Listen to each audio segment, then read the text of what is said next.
Welcome to I dream. నేను ఉదయశ్రీ. మారుతున్న కాలంతో పాటు పెళ్లిళ్ళు జరుగుతున్న తీరులో కూడా చాలా మార్పులు వస్తున్నాయి. ఒకవైపు సాంప్రదాయాలకు పెద్దపీట వేస్తూనే ఉన్నారు, మరోవైపు కొత్త కొత్త ట్రెండ్స్ ఫాలో అవుతూ ఉన్నారు.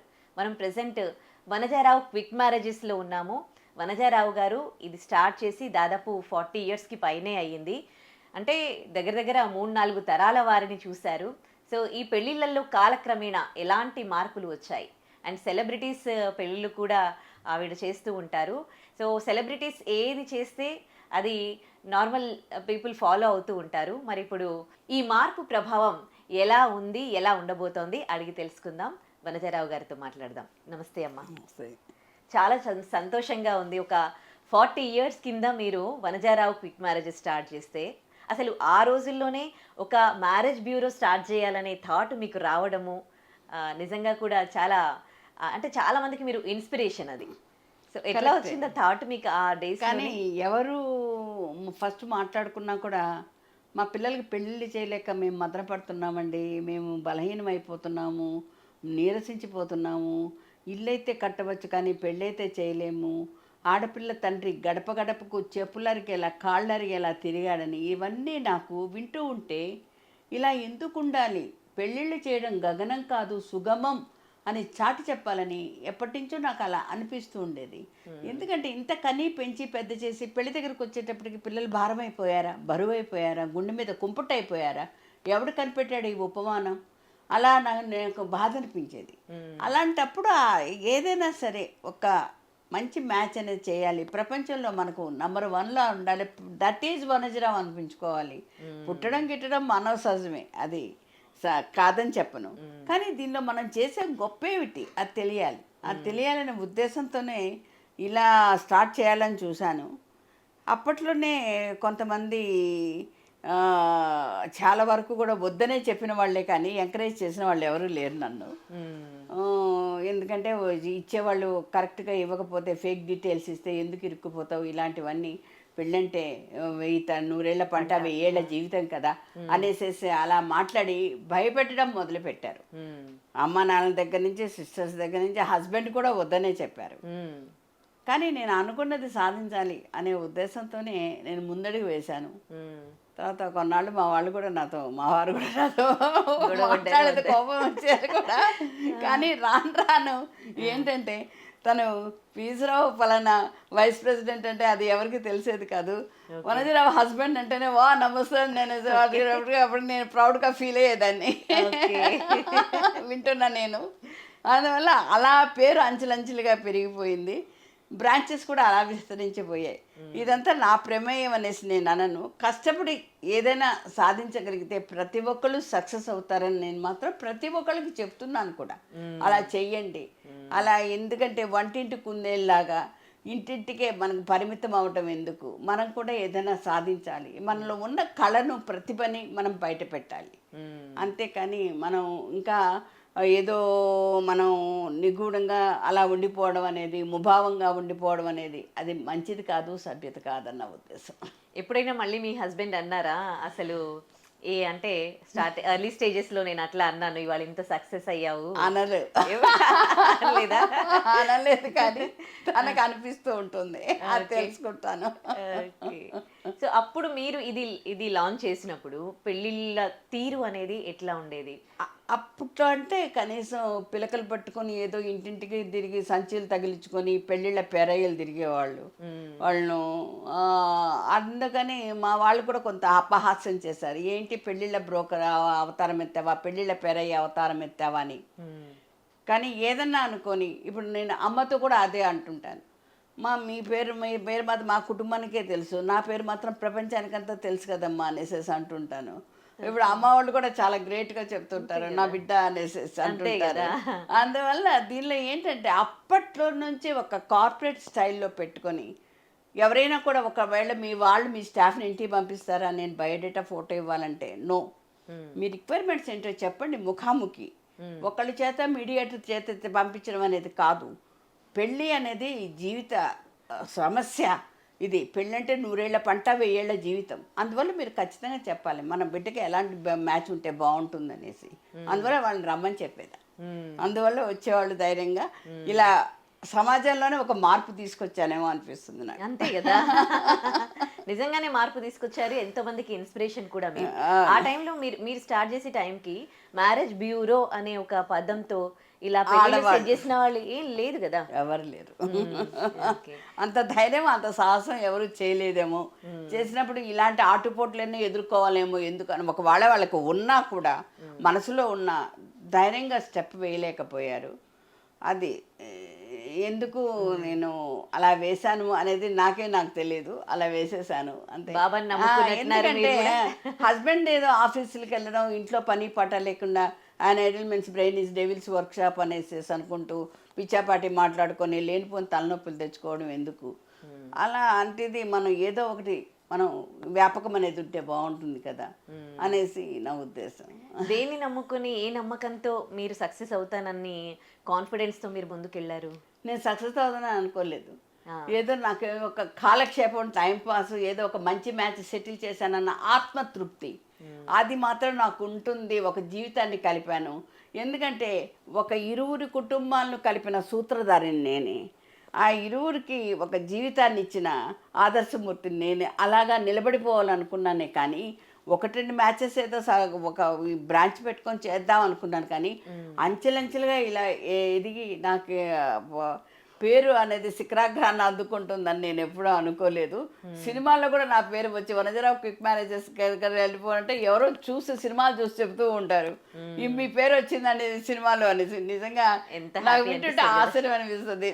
నేను పెద్దగా మూవీస్కి వెళ్ళను కాబట్టి. అంతే కదా మరి.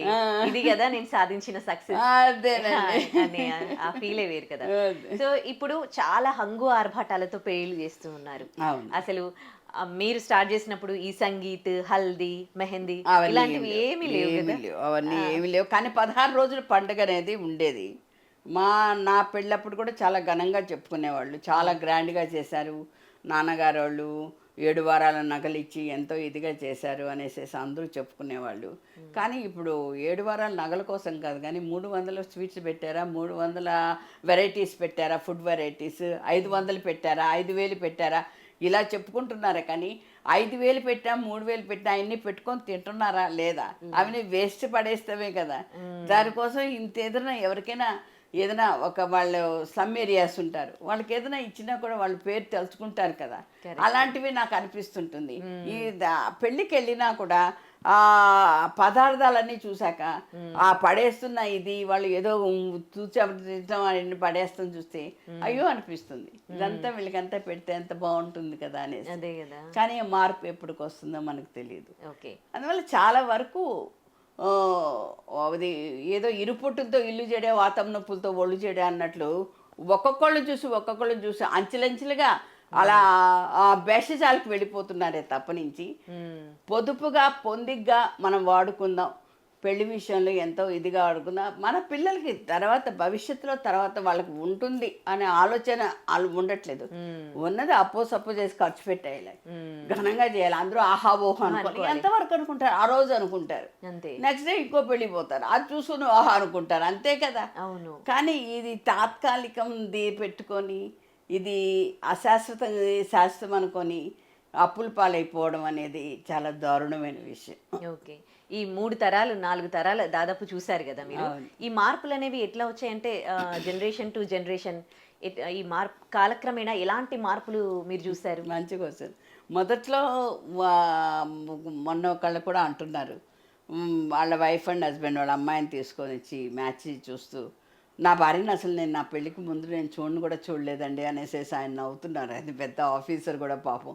మా నాన్నగారు ఎగ్జామ్స్ అయిపోయాయి కదరా, అర్జెంటుగా రారా అన్నారు. ఎందుకు నాన్న అంటే, ఎందుకు ఏమిటి అడగద్దు, రా అన్నారు.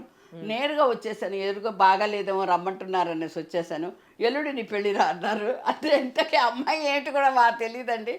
పెళ్లి చేసుకున్న తర్వాత చూశాను మా ఈ అమ్మాయిని అనేసి అంటున్నారు. అంటే అప్పుడు రోజుల్లో అలా ఉండేది. అప్పుడు రోజులు అంటే వాళ్ళు చూసేది వంశవృక్షం. ఇవాళ వాళ్ళ వంశవృక్షం బాగుంది, పిల్ల ఎట్లుంటే ఏంటి వాళ్ళని చేసుకోవాల్సిందే, ఠాట్ వీల్లేదు, పెద్దవాళ్ళు ఉన్నారు కాబట్టి ఆ హుంకుం జారీ చేశారంటే చచ్చినట్టు చేసేసుకోవాల్సిందే. తర్వాత రాను ఏంటంటే పెళ్లి చూపుల్లో అబ్బాయి అమ్మాయి కలిసి చూసేసుకోగానే ఏదో సినిమాలలాగా పెరట్లోకి పోయి చందమామను చూస్తూ పాటలు పాడుకునే రోజులు మళ్ళీ మొదలయ్యాయి. అవి మొదలవడం, లేకపోతే పెళ్లి చూపుల్లో అబ్బాయిని చూసుకోవడానికి సిగ్గుపడుతూ కాలిగోళ్ళు ఏదో నేలకు రాసుకుంటూ సిగ్గుపడుతూ కూర్చోవడం, అది చేస్తుంటారు. ఇది అందువల్ల నేను ఇప్పుడు కూడా చెప్తుంటాను, పెళ్లి చూపులు మొదలైనప్పుడు వాళ్ళకి చెప్తూ ఉంటాను, అమ్మాయికి కనే అబ్బాయికి కని. అమ్మాయితో ఫస్ట్ చెప్తాను, ఈ అబ్బాయికి సూటిగా ఫేస్ టు ఫేస్ చూసి వీడు నాకు లైఫ్ పార్ట్నర్ తగునా కాదా అని ఫస్ట్ చూడండి. ఎందుకంటే ఫస్ట్ అడగాల్సింది ఏంటి, సిగ్గుపడతాం కాదు, వీడే నా భర్తని ఊహించుకోవడం కాదు. ఎందుకంటే ఇతనికి మాట్లాడేటప్పుడు అతని ఫ్యూచర్ ప్లాన్స్ ఏంటి, అతను ఏం చేస్తున్నాడు, అతని హాబీస్ ఏంటి, అని ఇవి వివరాలు ఏంటి, ఇవన్నీ ఏం చేస్తున్నాడు, ఇతను ఇంతవరకు జాబ్ చేసింది ఎంత సంపాదించాడు, ఎంత దాచుకున్నాడు, ఇవన్నీ తెలుసుకోవాలి. అంతేగాని ఏదో పెళ్ళి అంటే సినిమాలలాగా డ్యూయెట్లు పాడుకోవడం, సినిమాలో కూడా డ్యూయెట్లు ఉండవు, డ్యూయెట్లు ఉంటాయి, మళ్ళీ కలహాలు ఉంటాయి, కన్నీళ్ళు ఉంటాయి, అన్నీ ఉంటాయి, అదే సినిమా అవుతుంది. జీవితం కూడా అదే, నవరసాలు ఉండకపోతే అది జీవితం కాదు కదా. అంతేగాని మాకు అన్నీ నేను డ్యూయెట్ అనుకున్నాను అన్నీ రోజు ప్రతి సంవత్సరం హనీమూన్ అనుకున్నాను అంటే హనీమూన్లో అన్నీ కాదు కదా మనకు కావాల్సింది. షడ్రుచులు అనేది ఎందుకు పెట్టారు? అందువల్ల నేను ప్రతి ఒక్కరికి కౌన్సిలింగ్ చేస్తాను. పెళ్లి చూపుల్లో ఇలా అన్నీ అడగండి, క్వశ్చన్స్ అన్నీ అడగండి, మీ హాబీస్ ఈ అబ్బాయికి మింగిల్ అవుతున్నాయా లేదా చూడండి, రెండు కలిస్తేనే ప్రొసీడ్ అవ్వండి. కలవకపోతే తెడ్డామన్నప్పుడు వద్దు, జీవితకాలం మళ్ళీ కొట్టుకోవడం తండుకోవడం వద్దు అనేసి చెప్తూ ఉంటాను. అబ్బాయి కూడా అదే చెప్తుంటాను. అమ్మాయి చూసేటప్పటికి మీరు ఏం క్వశ్చన్స్ అడగాలో అడిగేసేయండి అనేసి, ముందట్లో మళ్ళీ మనం బిడియపడి తర్వాత అడుగుదాం తర్వాత చేద్దాం అని కాదు అని. తర్వాత నా ఉద్దేశంలో మాత్రం కట్నాములు కానుకలు అడిగేవాళ్ళు మాత్రం అమ్మాయిలతో కూడా చెప్తాను, వాళ్ళని ఇమీడియట్గా అవాయిడ్ చేసేసేయండి, యాక్సెప్ట్ చేయకండి అని చెప్పేస్తున్నాను. ఎందుకంటే ఫ్యామిలీని చూడాలి, ఫ్యామిలీ బ్యాక్గ్రౌండ్ చూడాలి, అమ్మాయిని చూసుకోవాలి, అమ్మాయి చదువు సంగతి చూసుకోవాలి. అంతేగాని అమ్మాయి వెనకాల డబ్బులు ఆస్తి పాస్తులు చూస్తే వాడు నా దృష్టిలో పక్కా పడుతుంది. అంతేగాని ఇంకా జీవితం అనేది సంతోషదాయకంగా ఉండదు. డబ్బులు తీసుకురా అది అది అంత దారుణమైనది ఇంకోటి లేదు. అందువల్ల అది అవాయిడ్ చేసేయండి అంటున్నాను. సూపర్ కదా అసలు. అయితే సినిమాల విషయం తీసుకొచ్చారు కాబట్టి నిజంగానే సినిమాలలో ఒక హీరో ఏదైనా హెయిర్ స్టైల్ చేస్తే ఇంకా అదే ట్రెండ్ అవుతుంది. అవును, లవ్ అంతా ప్రతి ఒక్కటి వాళ్ళ డైలాగ్స్ ట్రెండ్ అవుతాయి, వాళ్ళ డ్రెస్సింగ్ ట్రెండ్ అవుతాయి. ఇప్పుడు సెలబ్రిటీస్ పెళ్లిళ్ళు చేసుకుంటే వాళ్ళ పెళ్లిళ్ళు కూడా అదే ఒక ట్రెండ్ ని క్రియేట్ చేస్తూ ఉన్నారు. ఇప్పుడు వాళ్ళు హల్దీ, సంగీత్, మెహందీ ఇవన్నీ కూడా ఎక్కడి నుండి వచ్చాయి? వాళ్ళు సంపాదిస్తున్నారు. అవి మనకి ఇంట్రడ్యూస్ చేసింది త్రూ ద సినిమాలు. సో ఈ సినిమాల ప్రభావం పెళ్లిల పైన ఎట్లా ఉంటుందంటారు? భయంకరంగా పడిపోయింది సినిమాల ప్రభావం. ఎందుకంటే ప్రతి పెళ్ళి ఇప్పుడు సంగీత ఫంక్షన్ లేదే లేదు. సంగీత ఫంక్షన్స్ అంటే 2-3 months నుంచి కొరియోగ్రాఫర్ వచ్చి అన్నీ నేర్పించి వాళ్ళు నెలకు లక్షల్లో ఫీజులు తీసుకుంటూ వాళ్ళకి అన్నీ నేర్పించి పెళ్లి కొడుకు నుంచి పెళ్లి కూతురు నుంచి వియ్యపురాళ్ళ దగ్గర నుంచి వియ్యంకుల దగ్గర నుంచి వాళ్ళ బంధువర్గం నుంచి చుట్టాల దగ్గర అందరికీ ఈ సినిమా డాన్సులు అందరూ నేర్చుకొని అక్కడ స్టేజీ మీద వాళ్ళు ఇవ్వడం, పర్ఫార్మెన్స్ ఇవ్వడం. అందువల్ల దీనిలో ఏంటంటే ఈ తంతు అంత మంచిది కాదనేసి మాత్రం నాకు మనస్ఫూర్తిగా నేను అంగీకరించడం లేదు.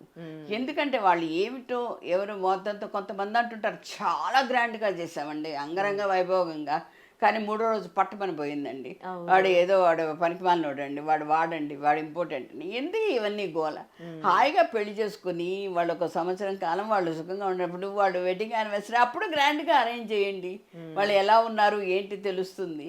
ఇప్పుడే తెలియనప్పుడు వాడు చేసుకున్నంత వరకు తల్లిదండ్రులకు కూడా భయమే, ఎట్లుంటుందో రేపు జీవితం ఎట్లుంటుందో అట్లాంటప్పుడు అంత ఖర్చు పెట్టి చేయాల్సిన అవసరం ఏంటి? ఏదైనా సింపుల్గా చేసుకుంటే ఏ గొడవ ఉండదు కదా. ఏది పాత రోజుల్లో ఏదో 16 రోజులు పండుగ అనేసి ఆవిదని పూల చెల్లాట్లని వసంతాలాట్లని ఏవో ఉంటాయి, ఏదో చేస్తుంటారు హంగామాలు. అది అందరూ బంధువర్గంలో జరిగినాయి. అవును.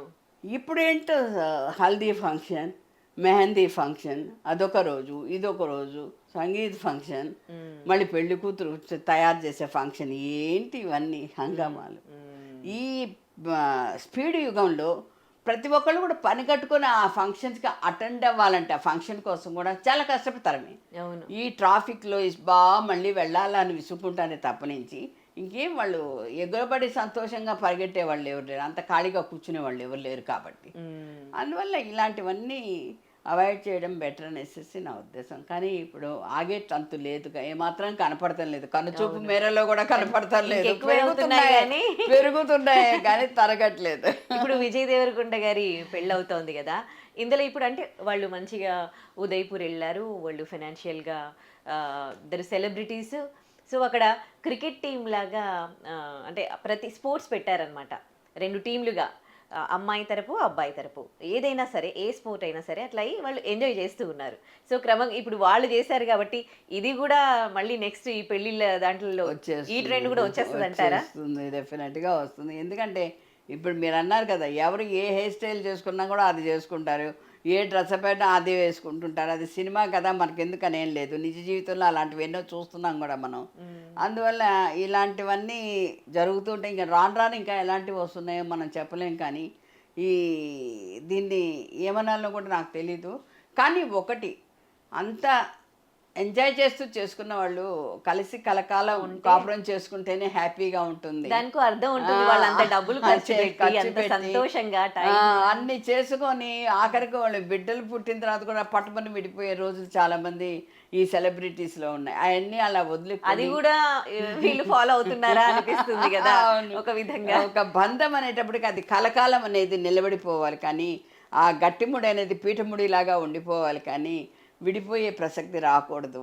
ఎందుకంటే కలహం అనేది అద్దంపై ఆవగింజలాగా ఉండాలి, కానీ గుండె మీద గుడ్డిబండలాగా మారిపోకూడదు. అందువల్ల ఏదైనా స్పోర్టివ్గా తీసుకోవాలి. ఏదైనా జరుగుతుంది, జరగదు, కోపం అనేది వస్తుంది, ప్రతి మనిషికి రాకపోవచ్చు. అలాంటప్పుడు సర్దుకుపోయే గుణం అనేది ప్రతి ఒక్కరిలో ఉండాలి. ఆ గుణం అనేది ఇప్పుడు అందరిలో కూడా లోపించిపోయింది. ఎందుకంటే అందరూ న్యూక్లియర్ ఫ్యామిలీస్ అయిపోయారు. ఎవరికి వాళ్ళే యమునా తీరే, పెద్దవాళ్ళనే ప్రమేయం లేదు. వాళ్ళైతే పొద్దుపు పొందిక పద్ధతి, పాత రోజుల్లో పతివ్రతలు ఎలా ఉండేవాళ్ళు, ఎలా సంసారాలు చేసేవాళ్ళు, ఎలా కష్టాలు అనుభవించేవాళ్ళు, అవన్నీ చెప్పేవాళ్ళు కథలుగా. ఇప్పుడు అలా చెప్పేవాళ్ళు నానమ్మలు అమ్మమ్మలు ఎవరు కరువు అయిపోయారు. అందరూ ఎవరు బిజీలో వాళ్ళు ఉండిపోయారు, లేకపోతే వృద్ధాశ్రమంలో మగ్గుతున్నారు. ఇంతకంటే ఇంకా వీళ్ళ పిల్లలకి ఏమైనా సరైన క్రమశిక్షణ, సరైన పద్ధతి నేర్పించే దిక్కు లేకుండా పోయింది. అందువల్ల తల్లిదండ్రులు అంటారా, వాళ్ళకు కిట్టి పార్టీలు అంటారు, క్లబ్బులు అంటారు, అవంటారు. మగవాళ్ళు కూడా ఏదో ఆఫీసులకు అయిపోతేనే పిచ్చాపాటి అంటారు. ఎవరు ఇంటికి వచ్చి బాధ్యతగా చూసుకునే వాళ్ళు ఎవరు లేరు నవడేస్. అందువల్ల చాలా దారుణంగా మారిపోతున్నాయి రోజులు. మనం చూస్తూ ఉండటమే తప్ప మనం ఎవరిని మార్పు అనేది తీసుకురాలేము. తీసుకొచ్చేటప్పటికి వాళ్ళు కూడా వినే స్థితిలో కూడా ఎవరు లేరు. ఇప్పుడు ఇంకా రిక్వైర్మెంట్స్ కూడా చెప్తూ ఉన్నారు, ఇద్దరు జాబ్ చేస్తున్నారు కాబట్టి నేను అత్త మామల్ని చూడలేను, నేను ఇంట్లో పని చేయలేను. సో ఇలాంటివి మీ దగ్గర కూడా వచ్చి చెప్తూ ఉంటారా? అవును, ఒక అమ్మాయి పెళ్లి చూపులు అమ్మాయి బెంగళూరులో వర్క్ చేస్తుంది. బెంగళూరుకి వెళ్ళాడు ఆ అబ్బాయి, మా ఆఫీస్లోనే పెళ్లి చూపులు అనేసి వెన్యూ అక్కడే పెట్టుకున్నారు ఒక ఛాంబర్లో. ఆ అమ్మాయి కూర్చుంది. ఆ అమ్మాయి ఫస్ట్ ఆ అబ్బాయిని క్వశ్చన్ అడిగిందట, ఏమైనా మీ ఇంట్లో పాత ఫర్నిచర్ ఉందా అనేసి అడిగారంట. ఆ అబ్బాయి పాత ఫర్నిచర్ ఎందుకు ఉంటుంది, ఒక పాత బీరువా తప్పనించి అది అది పాత షెల్ఫ్ ఒకటి ఉంది నా బుక్స్, అంతకంటే ఏం పాత ఫర్నిచర్ మా దగ్గర ఏం లేవు అనేసి అంటే, నేను అడిగేది షెల్ఫ్లు అవి కాదు, అమ్మ నాన్నలు ఇవన్నీ ఉన్నారు, అది పాత ఫర్నిచర్ అంటే. చూడండి ఎంత దారుణంగా ఎట్లా అయిపోయింది. ఆడపిల్లల్లో ఈ తీరేమిటి, ఆ పెంపకం ఏమిటి. పాత ఫర్నిచర్ తన పేరెంట్స్ మరి అది అందుకే కదా నాకు పేరెంట్స్ ఉండడం ఇష్టం లేదు. నేను అందులో బెంగళూరులో వర్క్ చేస్తున్నాను, హాస్టల్లో ఉంటాను, నాకు ఇష్టం లేదు పేరెంట్స్తో ఉంటాం. ఒక సర్టన్ ఏజ్ వరకు ఉన్నాను అంతే, ఇంకా నాకు జాబ్ వచ్చేసింది, నేను బయటకు వచ్చేస్తాను. రేపు వాళ్ళకి పిల్లలు పుట్టినప్పుడు అది అప్పుడు ఆ ఉద్దేశం కాదు. మనం చూసేదంతా మనం కాళ్ళ దగ్గర చూపే దూరపు చూపు అనేది ఎవరికి లేకుండా పోయింది. ఆ సూక్ష్మ దృష్టి అనేది లేకుండా పోయింది, లోపించిపోయింది. అసలు అబ్బాయి ఒక్కసారిగా షాక్ అయిపోయి వెంటనే ఫోన్ చేసి, మేడం అమ్మాయి ఇట్లా అడుగుతుంది మేడం, ఆ నాన్న లేడు, అమ్మ ఒక్కతే ఉంది అనేసి అంటే, ఆమెని కొంచెం మీరు అక్కడ ఓల్డేజ్ హోమ్లో వేసేస్తే నా మ్యారేజ్ సెటిల్ చేస్తాను వద్దనేసేసి. ఇంకా అబ్బాయి ఎట్లా ఏమంటారు మేడం, ఏం చేయమంటారు, వద్దు ఏమినట్టుగా వద్దు, అలాంటి వాళ్ళు వద్దు నాన్న అనేసి నేను చెప్పాను. అంతేగాని ఇలాంటి మనుషుల తత్వాలేంటి, నేను ఎవరిని ఏం చెప్పలేదు. వాళ్ళ పేరెంట్స్ని పిలిపించాను, ఏమైందండి మా అబ్బాయిని పెంచుకుంటే వద్దండి మీ అబ్బాయిని పెంచడం తీరలేదండి. ఆ, ఇలాంటి మేము ఎట్లాగైనా ఒప్పిస్తాం చెప్తాంలేండి నచ్చ చెప్తాం ఆడపిల్ల కదండి తెలియదు దానికి అన్నారు. తెలిసి తెలియక కాదండి అమ్మాయి మెచ్యూర్డ్గానే మాట్లాడుతుంది. అవును. అంతేగాని ఇట్లాంటి పనులు వద్దు. ఆడపిల్లలు అంటే అమ్మాయి ఏమైనా రోడ్డుని పట్టుకొని తీసుకొని వచ్చారా, రోడ్డుని పోయే వాళ్ళని తీస్తారా? తల్లిదండ్రులు వద్ద వాళ్ళకి ఎంత ప్రాణం ఉంటుందమ్మా, బిడ్డ భవిష్యత్తును చూడాలి, బిడ్డలను చూడాలి అనేసి. అంతే కదా. ఇలాంటి మనుషులు అంటే అట్లా అయిపోయారు కాబట్టి వాళ్ళకి ఇప్పుడు ఫస్ట్ తల్లిదండ్రులు వచ్చినప్పుడు కూడా చెప్పి వాళ్ళకి సపరేట్గా పెట్టేస్తున్నామండి ఒక ఫ్లాట్. వాళ్ళు మ్యారేజ్ అయ్యగానే పంపించేస్తామండి, వద్దులేండి మా దగ్గర ఏదైనా కూడా ముందు అత్త మామ టార్చర్ పెట్టేస్తున్నారని మా మీద పెట్టేస్తున్నారు కేసులో. బాగా ఎందుకంటే వాళ్ళు కూడా మేము ఇరుక్కుపోతున్నాం ఫస్ట్. ఇంకా వీళ్ళు కూడా ఏదో అంటారు చూడు, వెనక ముందు ఆలోచించట్లేదు సమాజం కూడా. ఫస్ట్ మమ్మల్ని తీసుకొని పోయి వేసేస్తున్నారు. మాకు ఎందుకండి, తడుకోండి కొట్టుకోండి ఎటన్నా సంతోషంగా ఉండండి చాలు, మాకు హ్యాపీగా ముందే తీసి పెట్టేస్తున్నామండి అంటుంటారు. అందువల్ల అది ఆ భయం అనేది పట్టుకుంది. ఈ ఎన్నో టీవీ ఛానల్స్లో జరుగుతున్నాయి కాబట్టి ఇలాంటి డౌరీ హెరాస్మెంట్వి. అందువల్ల వాళ్ళు జాగ్రత్త పడుతున్నారు తల్లిదండ్రులు. ఒక విధంగా వాళ్ళు కూడా ఇంకా సపరేట్గా ఉండడానికి ఆలోచిస్తున్నారు. అదండి. అంటే మనుషుల ఆలోచనలు మారిపోయాయి, ప్రేమలు బంధాలు ఇవి కూడా తగ్గిపోయాయి. ఇప్పుడు సాంప్రదాయాలకు సంబంధించి సాంప్రదాయాలకు ఒక విధంగా చూస్తే పెద్దపీట వేస్తున్నట్టే కనిపిస్తోంది. దీంట్లో ఇప్పుడు ఈ కాలక్రమేణా సాంప్రదాయాల్లో కూడా మార్పు వస్తుందా? వీళ్ళ బిహేవియర్లో వచ్చే మార్పుకి సాంప్రదాయానికి ఏమైనా సంబంధం ఉందా? సాంప్రదాయాల్లో మాత్రం వీళ్ళు ఫాలో అవ్వట్లేదని నాకు అనిపిస్తుందండి. ఎందుకంటే ఒక పాత రోజుల్లో కానీ ఎప్పటి రోజుల్లో కానీ పెళ్లి విషయం, మా రోజుల్లో కానీ ఇప్పుడు కూడా ఒక పెళ్లి విషయం అనేటప్పటికి ఫస్ట్ మనం ఏం చేస్తాం, భగవంతుడికి పసుపు దంచే ముందర వినాయకుడికి ముడుపు కట్టుకోవడం. ఎందుకంటే ఏ ఆటంకాలు రాకూడదు పెళ్లి విషయంలో అనేసి ఫస్ట్ ఆయనకి ముడుపు కట్టడం, ఆయన కుడుములు పెట్టడం, తర్వాత మనం పసుపు దంచుకోవడం, తర్వాత బట్టలకు వెళ్ళడం, నగలకు వెళ్ళడం, ఇవన్నీ తీసుకోవడం. ఇదంతా ఏం లేదు.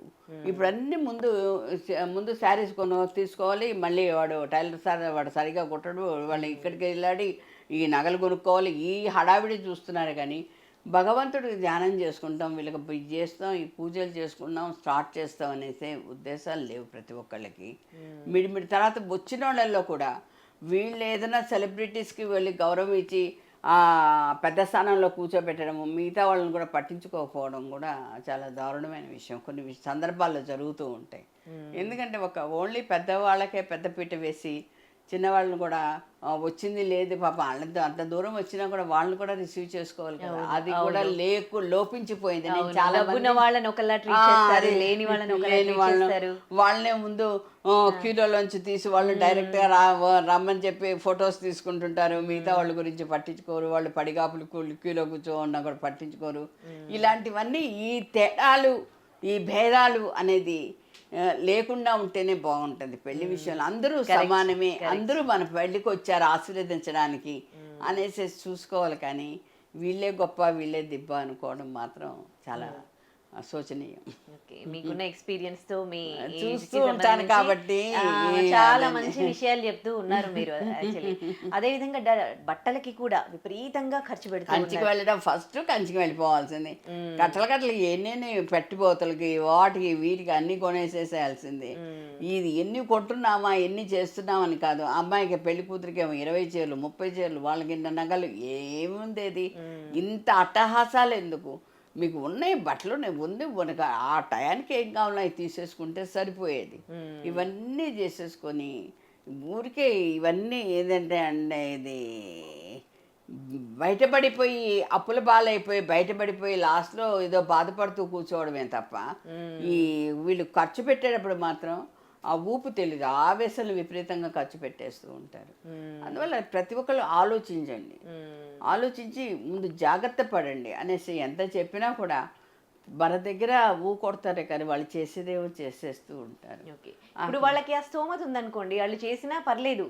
కానీ స్తోమత లేని వాళ్ళు కూడా హంగు ఆర్భాటాలకు పోయి అప్పుల పాలవుతున్నారు. ఇక్కడ స్తోమత లేని వాళ్ళే కాదమ్మా, ఆడపిల్లలు ఆ బిడ్డలు కూడా వాళ్ళు ఏమంటున్నారు, ఆ అమ్మాయి గొప్పగా చేసుకుంది నా ఫ్రెండ్, నాకు ఇట్లా చెయ్యి, లేకపోతే మా అక్కకు ఎంత గ్రాండ్గా చేసావు, మా అక్కకు స్టార్ హోటల్లో చేసావు, నాకెందుకు ఇట గార్డెన్లో చేస్తున్నావు అనేసి మొన్న ఇంకొక అమ్మాయి పెద్ద గొడవ వాళ్ళ ఫాదర్తో, ఆ అక్కకి మాత్రం అలాంటి చేస్తావు, నాకు ఇలా చేస్తావు అనేసి అప్పుడు చచ్చినట్టు మళ్ళీ చేశాడు హోటల్లో. ఇలాంటివన్నీ ఎందుకంటే గొడవ పెట్టి మనీ చేయించుకుంటున్నారు. ఆడవాళ్ళు ఏం తక్కువ తినట్లే, ఆడపిల్ల అయ్యో తండ్రి పరిస్థితి బాగాలేదు కదా, ఆర్థికంగా కొంచెం దెబ్బతిన్నాడు కదా, మనం కూడా కొంచెం ఆలోచిద్దామని లేదు. వీళ్ళకి కూడా ఏదంటే గొప్ప హావభావాలు. మాకేమైందంటే పెళ్ళి అనేటప్పటికి కదా అప్పుడు అందరూ వస్తారు, అప్పుడే కదా అందరూ చూస్తారు, తర్వాత ఎవరున్నారు చూసేవాళ్ళు అంటుంటారే కానీ ఎందుకు చూడాలి, ఉన్నప్పుడు మనం హ్యాపీగా ఉంటే ఇంకా ఎంతో బాగుంటుంది కదా అనేసి అప్పుడు ఆలోచించరు. ఉన్న దానిలో దాచుకున్నప్పుడు మనం ఎంతో ఇప్పుడు గొప్పవాళ్ళం. పిడికిలు ఎప్పుడు మూస్తే మాత్రం అప్పుడే ఉంటుంది, అంతేకాని ఉన్నది మనకు ఏమీ లేదని చూపించుకున్నప్పటికీ అది గొప్పతనం కాదు, అది అర్థం కాదు. నిజం అనేది నిష్ఠూరంగా ఉంటుంది ఎవరికంటే కూడా. ఫస్ట్ అమ్మాయిలు ఏం తెలుసుకోవాలంటారు ఈ పెళ్లిళ్ళకి సంబంధించి? ప్రెషర్ పెడుతూ ఉన్నారు పేరెంట్స్ పైన, అంటే లగ్జూరియస్ గా జరుపుకోవాలి చాలా, అంటే ఒకరిని చూసి ఒకరు అట్లా ఆశపడుతున్నారు. అలాంటి వాళ్ళకి మీరు ఏమైనా చెప్తారా? అలా భేషజాలికి పోకుండా ఉన్నంతలో పొందిగ్గా చేసుకోవడంలో ఎంత ఆనందం ఉందో అందం ఉందో చెప్పలేము. ఆ సంబరమే వేరు, ఆ ముచ్చటే వేరు, ఆ సరదా వేరు. ఆ పాత రోజుల్లో చూడు మన చుట్టాలు కూర్చొని ఎంత సంబరంగా, ఎవరో వాళ్ళు వస్తున్నారు వీళ్ళు వస్తున్నారు, ఈ సెలబ్రిటీస్ వస్తున్నారు వాళ్ళు వస్తున్నారు, వాళ్ళు చూసి ఆహా ఓహో అనాలి, మీ ఫ్రెండ్స్ అంతా అనాలి అనేసి. అమెరికా నుంచి కూడా మా ఫ్రెండ్స్ వస్తున్నారు, ఫారినర్స్ కూడా దిగుతున్నారు మా పెళ్ళికి కూడా పిలిపించుకుంటున్నారు షో పుట్టప్పు. ఇవన్నీ ఎందుకు మనకి, మళ్ళీ వాళ్ళకి ఇవన్నీ అకామిడేషన్ ఇవన్నీ చూసుకోవాలి, ఇవన్నీ చేయాలా, ఇవన్నీ ఏదంటే ఇది పెళ్ళ ఇదేదో మాయాబజారా అర్థమే కావట్లేదు. ఏ ఫుడ్ దగ్గర కానివ్వండి, ఏ దగ్గర కానివ్వండి, నగలు చీరలు కానీ డెకరేషన్లు, అదే సెట్టింగ్స్ తలపిచ్చేస్తున్నాయి. అసలు సినిమా సెట్టింగ్స్ కంటే భయంకరంగా ఉన్నాయి. ఒక్కొక్క సెట్టింగ్ కొన్ని లక్షలు తీసుకుంటున్నారు. ఆ సెట్టింగ్స్ అన్నీ వాళ్ళు ఏదో దేవేంద్ర భవనం లాగా ఒకటి మళ్ళీ ఇంకొకటి అయిపోతేనే ఇంకొకటి వెంటనే మార్చేస్తున్నారు సెట్టింగ్స్. ఎందుకు ఇది ఎంత దేనికి లాభం? ఎవరు కట్టుపోయేది ఏం లేదు కదా, డబ్బెందుకు దాచుకోవడం అనేది నేర్చుకోవాలి, కానీ అదేదో పంచిపెట్టడం అనేది గొప్పతనం కాదని నా ఉద్దేశం. ఇంకోటి పెళ్ళవుతూ ఉంటే ఇంకా ఫొటోస్కే ప్రియారిటీ. ఫొటోస్ వీడియోస్ వాడు తాళిబట్టి కట్టడం కాదు కానీ వాడు ఫోటో పోజులు ఇవ్వడమే వాడికి చేతి అయిపోతుంది. అయ్యో అనిపిస్తుంది. వాళ్ళు స్టిల్ వాడు బిగుసుకుపోయినాయి వాడు చూసుకోవడం అని.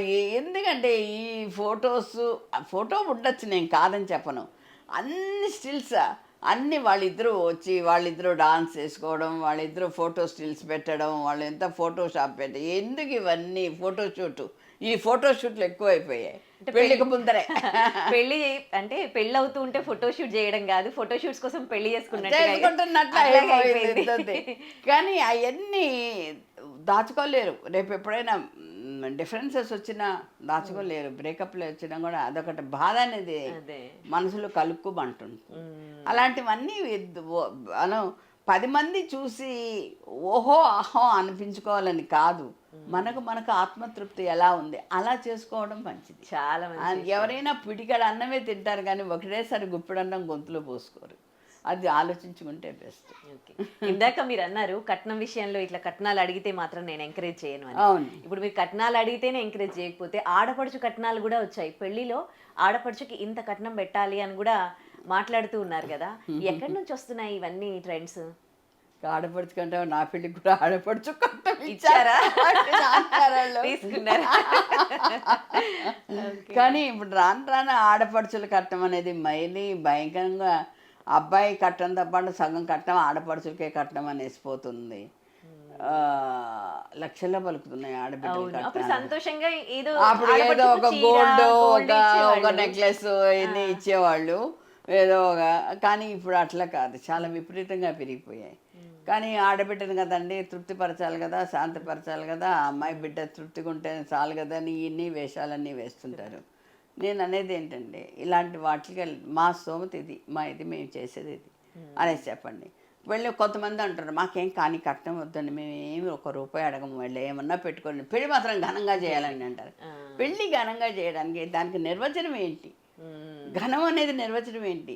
ఎవరికి తగ్గట్టు వాళ్ళు చేస్తారు, దానిలో తృప్తి పడండి. అంతేగాని ఆహా ఓహో అనుకోవాలి, చూసిన వాళ్ళంతా గొప్పగా అనుకోవాలి అనేది అలాంటి పద్ధతులు పెట్టుకోకండి అనేసి నేను కౌన్సిలింగ్ చేస్తూనే ఉంటాను. కానీ కొంతమంది ఆలకించే వాళ్ళు ఉన్నారు, కొంతమంది ఊకొట్టు వెళ్ళిపోయే వాళ్ళు ఉన్నారు. అందువల్ల వాళ్ళు చేసేస్తారు కాబట్టి. అందువల్ల దీనిలో మార్పు రావాలంటే ముందు ఆడపిల్లల తల్లిదండ్రులని మేము ఇంత ఇస్తాం, ఇక మేము ఇంత వస్తే రానియండి, లేకపోతే పోనీయండి, ఇంకో మ్యాచ్ చూసుకుంటారు అంతే. మనకు తగ్గ మ్యాచ్ మనకు ఉంటుంది కదా, భగవంతుడు రాసి పెట్టే ఉంటారు అంతే. Marriages are made in heaven అనేసి ఇక్కడ మన అన్వేషణ మాత్రమే. దీనికనేది మనం ఎందుకు ఇంత గాబరా పడాలి, ఇంత తొందర పడాలి, ఇంత అట్టహాసంగా చేతులు కార్చుకోవాల్సిన అవసరం ఏంటి అనేసి అది అందరూ ఆలోచిస్తే కూడా పెళ్ళిళ్ళు యథావిధిగా పాత రోజుల్లో లాగా చాలా సింపుల్గా, అప్పుడు పాత రోజుల్లో వాళ్ళ వాకిట్లోనే పెద్ద పందిరి వేసి చాలా చక్కగా ఆ వీధి అంతా వచ్చి చూసుకునేటట్టుగా చేసేవాళ్ళు పెళ్ళి. అవును, అటు నుంచి వెళ్తూ ఉంటే అలా ఇంటి ముందు అది చూసినా ఎంతో సంతోషంగా అనిపిస్తది. ఒక హృదయం ఉప్పొంగిపోతూ ఉంటుంది. ఆ పెళ్లి కళ అనేది కనపడుతూ ఉంటుంది. ఆ గల్లీలోనే కనిపిస్తుంది, మొత్తం ఆ ఏరియాలో కాలనీలోనే ఎంతో అందం అనిపించేది. ఇప్పుడు ఎక్కడ నేను ఒకసారి ఒక పెళ్ళికి వెళ్ళాను సికింద్రాబాద్ వరకు, ట్రాఫిక్ జామ్ అయిపోయింది. అప్పుడు వెళ్ళేటప్పుడు అవన్నీ పందులు కూడా దించి పారేస్తున్నారు, అంటే అయిపోయింది అనమాట. ఇంకో పెళ్లికి సిద్ధం అయిపోతున్నారు వాళ్ళు. ఇంకోటి బంధువులందరూ కలిసి ముచ్చట్లు అది పెట్టుకుందాం అంటే పెద్ద పెద్ద డీజే సౌండ్స్ అక్కడ చెవులలో ఇట్లా మాట్లాడుకున్నా వినిపించదు. అందువల్ల ఇవన్నీ కాకుండా హ్యాపీగా భార్యాభర్త ఇద్దరు ఒకళ్ళొకళ్ళు అర్థం చేసుకొని సింపుల్గా మ్యారేజ్ చేసుకుంటేనే చాలా బాగుంటుంది అనేసి ఏ టెంపుల్లోనో ఏదో కానీ అక్కడ చక్కగా మన బంధువర్గం మన వాళ్ళు వచ్చేసి చక్కగా చేస్తూ ఉంటే బాగుంటుంది. తర్వాత అన్నీ బాగుంటే అన్నీ సుఖంగా ఉంటే ఎప్పుడైనా కూడా మీరు ఫంక్షన్స్ చేసుకోవచ్చు. ఏ ఫంక్షన్లో కూడా వాళ్ళు వస్తుంటారు, చూస్తుంటారు, ఆశీర్వదిస్తుంటారు. అంతేగాని అది ముందే మీరు చేసుకొని తర్వాత ఎలా ఉంటుందో ఏంటని అబాస్పాలు అవ్వడం కంటే కూడా గోప్యంగా చేసుకుంటే బెస్ట్. మనకు డబ్బు మిగులుతుంది, మనకు మనశ్శాంతి మిగులుతుంది అనేసి నేను తల్లిదండ్రులకు చెప్తుంటాను. అసలు వృధాగానే పోతుంది కదండి సగం డబ్బు డెకరేషన్లని, అది అసలు ఎవడు తిన్నట్టు లేదు, ఎవడు చేసినట్టు లేదు, అమ్మాయికి అంత ఫిక్స్డ్ వేసినట్లు లేదు, ఏమీ లేదు, అట్లా పోతుంది. తర్వాత మళ్ళీ కట్టం గోళ్ళతో అది గోళ్ళతో వీళ్ళు చేశారు, ఏదో టార్చర్ పెట్టారని మళ్ళీ ఇంటికి వచ్చేస్తున్నారు. ఎందుకండి ఈ గోళ్ళంతా ఎందుకు? ఇంకా సెలబ్రిటీస్ కూడా ఎందుకంటే వాళ్ళకు కూడా ఒక అవగాహన లోపం ఉంటుంది, ఉండదు, మనం చెప్పలేము. కలిసి ఉంటే హ్యాపీగా ఉంటుంది, కలగకపోతే ఆ కలవరం అనేది ప్రతి ఒక్కళ్ళు బాధ అనిపిస్తుంటుంది. వివాహ బంధం అనేది పవిత్రంగా ఉండాలి, ఆనందంగా ఉండాలి, ఆరోగ్యంగా ఉండాలి. నా ఉద్దేశంలో భార్య కాళ్ళలో ముళ్ళు గుచ్చుకుంటే అబ్బాయి గుండెలు కలుక్కుమనాలి, ఆ ఆప్యాయత అనురాగం అలా ఉండాలి. అంతేగాని ఏదో బొమ్మల పెళ్ళిలాగా అయిపోవడం, వాడ వీడ అనేసి తిట్టుకోవడం, టిట్ ఫర్ టాట్ లాగా, అది పద్ధతి కాదు. ఓకే, ఇందాక మీరు స్టార్టింగ్ లో చెప్పారు అప్పట్లో ఒక పెళ్లి సంబంధం కుదిరిస్తే కనీసం మొహం చూడకుండా తను తాళి కట్టేశాడు. ఇప్పుడు డైరెక్ట్ అంటే కాలం మారింది, మారాలి, ముందున్న పరిస్థితులు కూడా లేవు. అప్పుడు అట్లా అంటే తల్లిదండ్రులు చెప్పిన మాట విని చేసుకున్న వాళ్ళు చాలా హ్యాపీగా ఉన్నారు. ఇప్పుడు డైరెక్ట్ మాట్లాడుకొని ఒకరితో కొన్ని షాపింగ్ చేసుకుని అన్ని చేసి మరి ఎందుకు సినిమాలు చూసుకుని మళ్ళీ వాళ్ళు విహారయాత్రలు కూడా వెళ్ళిపోయి అన్నీ తిరిగేసి వచ్చి వీళ్ళు అన్నీ చేసుకున్న తర్వాత పెళ్లి దగ్గరకు వచ్చేటప్పటికి అప్పట్లో తెలియదండి. అప్పుడే తెలియలేదమ్మా మీరు మాట్లాడే, అప్పట్లో తెలియలేదండి వాడి మనసు. తర్వాత తెలిసిందండి పెళ్ళయ్యాక. అంటే అది ఏంటి పెళ్ళయ్యాక తెలియడం, పెళ్ళే బలుపు మీద వాపు తెలియదు అన్నట్లు అప్పట్లో మాత్రం ఏదన్నా కూడా అందంగానే కనపడింది. పెళ్ళి అయిపోయాక అప్పుడు అన్ని అపశృతులు కనపడ్డాయి. ఇది ఏంటి మెంటాలిటీ? మళ్ళీ పిల్లల్ని ఇంత చదివిచ్చి ఇంత జ్ఞానాన్ని, అప్పుడైతే పాపం చదువులు సంధ్యలు లేవు, చేసుకోమంటే పాపం అమ్మాయిలు కూడా అలా చేసుకునేవాళ్ళు. ఏంటంటే మళ్ళీ వాళ్ళకి చెప్పేవాళ్ళు పతియే ప్రత్యక్ష దైవం అంటే ఊకుంటేవాళ్ళు. ఇప్పుడు ఏముంది, ఈ పిల్లల్ని ఇంత చదివిచ్చి ఇంత చేసి కూడా ఇద్దరు చిటుకుబట్టి చీటికి మాటికి విడిపోవడమే తప్పిపోతుంది. ఇట్లా అయిపోయేటప్పటికి ఇంక ఏంటి, ఆ అమ్మాయిలో ఆవేశం ఎక్కువ, ఆలోచన తక్కువ. ఇద్దరిలో కూడా అది ఆలోచన అనేది, ఆ సమయస్ఫూర్తి అనేది లోపించడంతో ఈ ఆవేశం పెరిగిపోవడంతో విడిపోతున్నారు. మీ కళ్ళ ముందే పెళ్ళిళ్ళు మీరు అన్ని అంటే ఒక రెండు జంటలను కలపాలంటే కూడా మామూలు విషయం కాదు. ఎంత కష్టపడతారో మొత్తం మీ టీం అంతా కూడా. అంత చేసి అంత హంగు ఆర్భాటాలతో పెళ్ళిళ్ళు చేసుకుని ఆ తర్వాత వెంటనే మీ కళ్ళ ముందు వాళ్ళు డైవర్స్ తీసుకున్నారు, విడిపోతున్నారంటే అది మీకు ఎట్లా అనిపిస్తుంది? కానీ ఎందుకో నిజం చెప్పాలంటే నేను చేసిన పెళ్ళిళ్ళు అన్నీ సుఖమయంగానే ఉన్నాయి. అది బాబాకు నా గ్రేట్నెస్ కాదు, టోటలీ బాబా గ్రేట్నెస్, బాబా బ్లెస్సింగ్స్ అనేది ఉన్నాయి కాబట్టి అంటే ఫస్ట్లో అన్ని కౌన్సిలింగ్ చేసేస్తాను, వీళ్ళకు కూడా చెప్తాను. ఏది కానీ వాళ్ళు చెప్పిన వాటికి అన్నిటికీ మనం తలాడించకండి. ఇది మళ్ళీ ఏమైనా వద్దంటే మళ్ళీ ఏమైనా వెళ్ళిపోతారేమో, వాళ్ళు సీరియస్ అవుతారేమో, పెళ్ళికి తర్వాత మా అమ్మాయిని ఏమైనా సదాయిస్తారేమో, ఇలాంటి అన్నీ ఆలోచించకండి. ఉన్నది ఉన్నట్టు ఖచ్చితంగా చెప్పండి, ఏమి కాదు అనేసేసి. నా ఇద్దరు కొడుకులకు పెళ్లి చేశాను, కానీ నేను కోడలను నా కూతురికి చేసినట్టే చేశాను నేను, అంతే. మీరు హంగు ఆర్భాటలతో ఏం చేయలేదా? నేను వాళ్ళ స్టేటస్కి తగ్గట్టు వాళ్ళని చేయమన్నాను. నేను ఇక్కడ మాత్రం గ్రాండ్గానే ఇచ్చేసేసాను, అంతేగాని ఇవన్నీ కూడా అంటే వాళ్ళ అమ్మాయి వాళ్ళు ఏమేమి చేసుకుంటున్నారు, నాకు అబ్బాయి కదా, నేను పెళ్లి టైంకి నేను వెళ్ళేసేసాను, చూసేసుకుని వచ్చేసాను, అంతే. ఒక విమెన్గా, ఒక ఆంటర్ప్రెన్యూర్గా సక్సెస్ఫుల్ విమెన్ మీరు ఇప్పుడు అంటే అప్పుడు మ్యారేజ్ బ్యూరో అనే వర్డ్ లేనప్పుడే మీరు ఈ ఫీల్డ్లోకి వచ్చి ఇది క్రియేట్ చేసి ఇవాళ సక్సెస్ఫుల్గా 33 బ్రాంచెస్ని మీరు నడిపిస్తూ ఉన్నారు. సో ఏం చెప్తారు ఒక సక్సెస్ఫుల్ విమెన్గా వ్యూవర్స్కి, అండ్ పెళ్ళిళ్ళకి సంబంధించి పెళ్ళిళ్ళు చేసుకోబోయే వాళ్ళకి, వాళ్ళ పేరెంట్స్కి ఏం చెప్తారు? పెళ్ళిళ్ళకి సంబంధించిందంటే ఇవి ఒక్కటేండి, ఆలస్యం అమృతం విషం అనేది ఉండకూడదు. అలాగని నిదానమే ప్రధానం అనేది ఆలోచించాలి.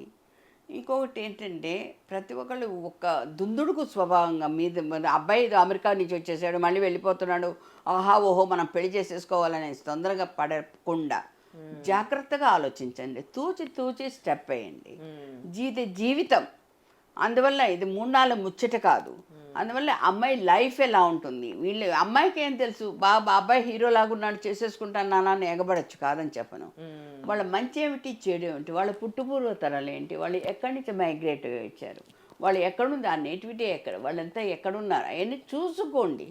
ఎందుకంటే ఇప్పుడేమో మనం కాలినడకన వెళ్ళేది ఏం లేదు కాబట్టి, అన్ని ఫ్లైట్సే ఉన్నాయి కాబట్టి చిటికలో మనం అన్ని వివరాలు తెలుసుకోవచ్చు. అన్ని వివరాలు క్షుణ్ణంగా తెలుసుకోండి. పాత రోజులు అటు 7 తరాలు ఇటు 7 తరాలు చూసి కానీ పెళ్లి చేసేవాళ్ళు కాదు. మనం 7 తరాలు కాకపోయినా ఒక్కొక్క తరం వెనకైనా చూసుకోవాలి కదా. ఏమీ చూసుకోకుండా వాళ్ళు మంచోళ్ళు అనుకున్నామండి, మా చుట్టాలు ఎవరు తెచ్చారండి, చేసేసామండి అనేసి ఇలాంటి మాటలు వద్దు. అందువల్ల జాగ్రత్తగా స్టెప్ తీసుకుంటే పర్ఫెక్ట్గా సక్సెస్ అవుతారు. నైస్. మీ సక్సెస్ సీక్రెట్ ఏంటండి? సక్సెస్ సీక్రెట్ సాయిరామ్ అని అనుకుంటాను నేను. బాబా అంతకంటే నేనేం ఆలోచించాను, అన్నీ ఆయన చూసుకుంటారు. I bring together rest is Sai kripa. కలపడం నా వంతు, కాపాడడం వంతు ఆయన వంతే. Super, thank you so much అమ్మా, మీరు వాల్యుబుల్ టైం మాకు ఇచ్చారు. అట్లాగే పెళ్లి గురించి మాత్రం చాలా చాలా బాగా మాట్లాడారు. ఆ విలువ ఏంటి ప్రతి ఒక్కరు తెలుసుకోవాలని కోరుకుంటూ థ్యాంక్ యూ సో మచ్. డెఫినెట్గా, తప్పకుండా. Okay, Sairam. And for more videos, please subscribe to iDream. Please subscribe to iDream. Please subscribe iDream. And please subscribe to iDream. For more videos, subscribe to iDream. please like, share and subscribe to the channel. Congratulations, iDream. Subscribe to iDream. Subscribe to iDream. So subscribe to iDream Media. iDream ki iDream team andarki huge congratulations. Please subscribe iDream Media. Please subscribe to iDream. Subscribe iDream. Please subscribe to iDream. iDream అంటే నా కళల ఛానల్ను subscribe చేసుకున్న నోరు తిరుగుతలేదు, మీరైతే గంట గుర్తు కొట్టు. For more such videos, please subscribe to iDream. Subscribe to iDream. Please subscribe to iDream. Please subscribe iDream Media. Please do subscribe to iDream. Please subscribe to iDream Media. For best entertainment and information, please subscribe iDream. And don't forget to subscribe to iDream.